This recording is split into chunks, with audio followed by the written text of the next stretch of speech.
பிஸ்மில்லாஹி ரஹ்மான் ரஹீம் அல்ஹம்துலில்லாஹி ரபில் ஆலமீன் வஸ்ஸலாத்து வஸ்ஸலாமு அலா ரசூலில் அமீன் வாலா ஆலிஹி வஸஹ்பிஹி அஜ்மாயின். அன்புக்குரியவர்களே, அஸ்ஸலாமு அலைக்கும் வரஹ்மத்துல்லாஹி வபரகாத்து.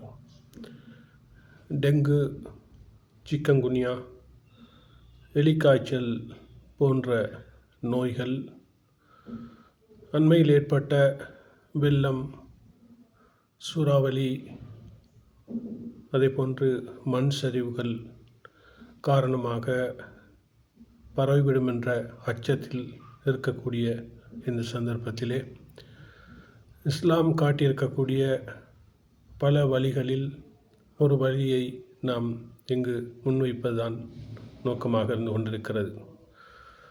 அன்புக்குரியவர்களே, அல்லாஹ்வுடைய தூதர் ஸல்லல்லாஹு அலைஹி வஸல்லம் உடைய நபிமொழி பின்வருமாறு இடம்பெற்றிருக்கிறது.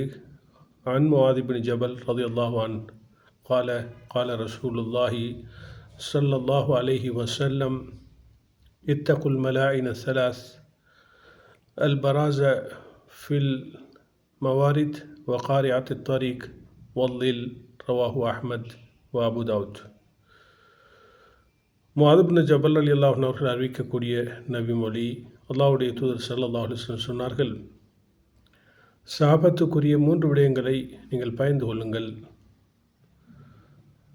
மக்கள் தண்ணீர் எடுப்பதற்காக வந்து போகக்கூடிய இடங்கள்,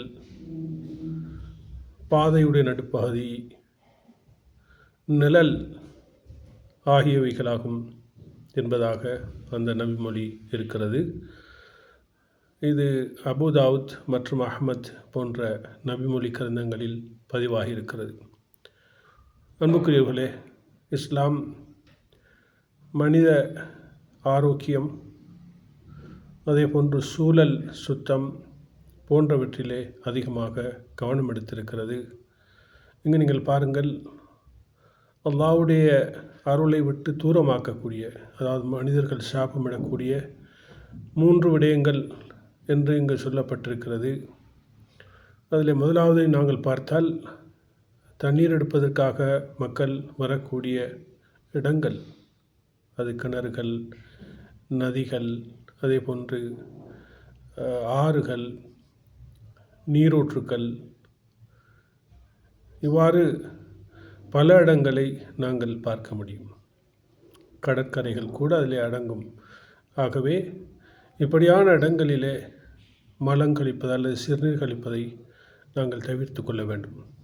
அது மாத்திரமல்ல, பாதையுடைய நடுப்பகுதி, பாதையுடன் சம்பந்தப்பட்ட மக்கள் நடந்து போகக்கூடிய இடங்களான பாதையுடைய நடுப்பகுதி, பாதையை சுற்றியுள்ள இடங்கள், இவைகளிலெல்லாம் நாங்கள் மலம் கழிக்கக்கூடாது, சிறுநீர் கழிக்கக்கூடாது.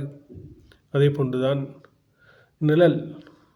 நிழல் தரக்கூடிய இடங்கள், மரங்களுடைய நிழல் மாத்திரமல்ல, நிழல் தருவதற்காக சுவர்கள், அதே போன்று என்னென்ன இடங்கள் எல்லாம் அமைக்கப்பட்டிருக்கின்றனவோ அந்த இடங்களிலெல்லாம் மேற்கூறிய அசுத்தத்தை உண்டு பண்ணக்கூடிய வேலைகளை செய்யக்கூடாது என்பதுதான் இங்கு சொல்லப்பட்டிருக்கிறது.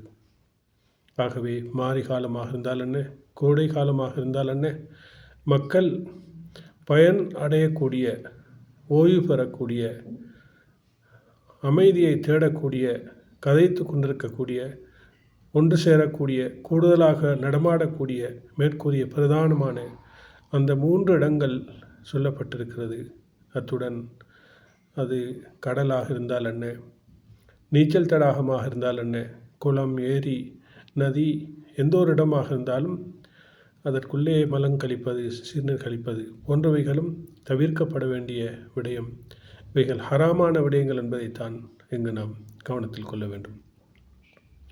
மிருகங்கள், பறவைகள் கூட இந்த இடங்களில் பயனடையக்கூடியதாக இருக்கும்.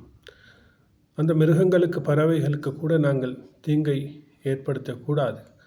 சுற்றாடலிலே நல்ல நறுமணம் வீச வேண்டும். துர்வாடைகள் வீசக்கூடிய குப்பைகளை போடுவதாக இருந்தாலும், வேறு எந்த ஒரு அசுத்தத்தை உண்டு பண்ணக்கூடிய எதுவாக இருந்தாலும் தவிர்ந்து கொள்ள வேண்டும் என்பதுதான் இந்த நபிமொழியிலே அல்லாஹ்வுடைய தூதர் ஸல்லல்லாஹு அலைஹி வஸல்லம் அவர்கள் எமக்கு எச்சரித்த அந்த விடயமாக இருந்து கொண்டிருக்கிறது. அன்புக்குரியவர்களே, இவற்றை நாங்கள் கவனத்தில் கொண்டு நாம் செய்யக்கூடிய இந்த மேற்படிய செயல்கள் மூலமாக சூழல் மாசுபட்டு நுளம்புகள் உண்டாகி பல கிருமிகள் உருவாகி அதன் மூலமாக பொதுவாக நோய்கள் பரவும். குறிப்பாக இப்படியான வெள்ளம் அதே போன்று மண் சரிவுகள் ஏற்பட்டு முடிந்திருக்கக்கூடிய இந்த சந்தர்ப்பத்திலே நுளம்புகள் அதிகமாகி கிருமிகள் உருவாகி மக்கள் டெங்கு போன்ற அல்லது சிக்கன்குனியா அதே போன்று இந்த எலிக்காய்ச்சல் போன்ற நோய்களுக்கு ஆளாகி துன்பமடைந்து சிலபோது அவர்கள் மரணித்தால் அந்த பாவம் எங்களை சாரும். மனிதர்களை பாதுகாப்பது எங்கள் மீது பொறுப்பாகும். ஆகவே ஒரு மனிதன் அவனுக்கோ அல்லது பிறருக்கோ தீங்கு செய்யக்கூடியவனாக இருக்கக்கூடாது. மிருகங்களாக இருந்தாலும் பறவைகளாக இருந்தாலும் அவைகளுக்கு கூட தீங்கு செய்யக்கூடாது. நாம் இந்த பூமியை வளப்படுத்த வேண்டும், சுத்தப்படுத்த வேண்டும், நல்ல நறுமணம் வீசக்கூடியதாக மாற்ற வேண்டும். அதன் மூலமாக மக்கள் மகிழ்ச்சி அடைவார்கள், ஆரோக்கியமாக வாழ்வார்கள். குடும்பங்களும் சமூகங்களும் நாடும் மகிழ்ச்சி அடையும். பறவைகள் மிருகங்கள் கூட சந்தோஷமடையும் என்ற விடயத்தை இந்த மேற்கூறிய நபி மொழியிலிருந்து நாங்கள் பாடமாக கற்றுக்கொள்ள முடிகிறது என்பது மாத்திரமல்ல, மனிதன் இப்படியான மலங்கழிக்கக்கூடிய சிறுநீர் நேரங்களிலெல்லாம் மனிதர்கள் நடமாடக்கூடிய இடங்களை விட்டு அவனுடைய அந்த மறைக்க வேண்டிய பகுதிகளை மறைக்க வேண்டும் என்ற நல்லொழுக்கமும் சொல்லப்பட்டிருக்கிறது என்பதை கவனத்தில் கொள்வோம். வஸ்ஸலாமு அலைக்கும் வரஹ்மத்துல்லாஹி வபரகாத்துஹு.